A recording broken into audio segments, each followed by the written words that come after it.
রোহন ভাই, আপনি কি সত্যি সত্যি রিয়াকে ভালোবাসেন?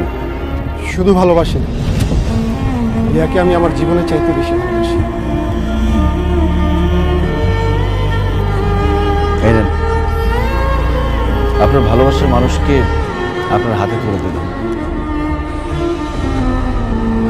রিয়াকে সারা জীবন সুখে রাখবেন, শান্তিতে রাখবেন, দেখে শুনে রাখবেন। তাকে কোনোদিন কষ্ট দিয়েন না। দুঃখের ছায়াও যাতে তাকে স্পর্শ না করতে পারে সেই খেয়াল রাখবেন। তোমাকে দেওয়া কথা আমি রাখতে পেরেছি। তোমার ভালোবাসার মানুষের হাতে আমি তোমাকে তুলে দিতে পেরেছি। আজকে নিজেকে খুব বড় দায়িত্ববান মানুষ মনে হচ্ছে। ভালো থেকো, সুখে থেকো, নিজেকে দেখে শুনে রেখো। আর যে কোনো সময় যদি আমাকে প্রয়োজন হয় জানিও, হাজির হয়ে যাব। রিয়া, তুমি আমাকে ডিভোর্স লেটার পাঠিয়ে দিও, আমি সাইন করে দেব। রোহন ভাই, রিয়াকে নিয়ে যান। Thank you mister Raj, thank you.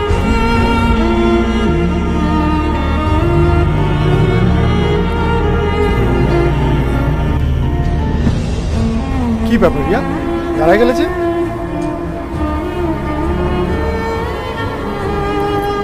আমি তোমার সাথে যাব না রোহন।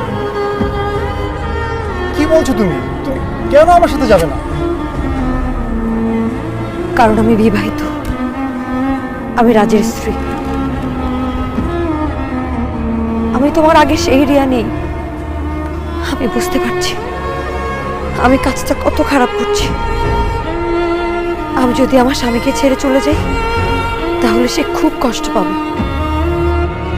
আমার মা কষ্ট পাবে, আমার শ্বশুর কষ্ট পাবে। এতগুলা মানুষের মনে কষ্ট দিয়ে আমি তোমার সাথে সুখে থাকতে পারবো না রোহন।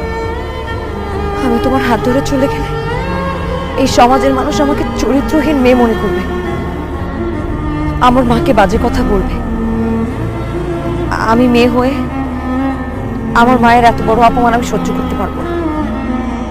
আমি আজকে এটা বুঝতে পেরেছি, একটা বিবাহিত মেয়ের স্বামী ছাড়া তার আর কেউ আপন না।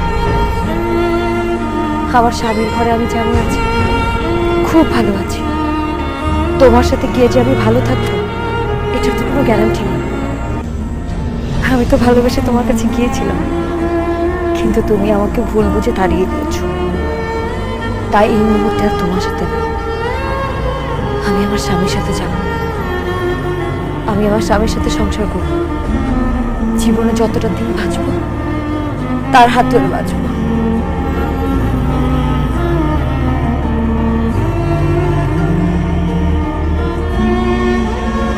আমাকে কি একবার মাফ করে দেওয়া যায়?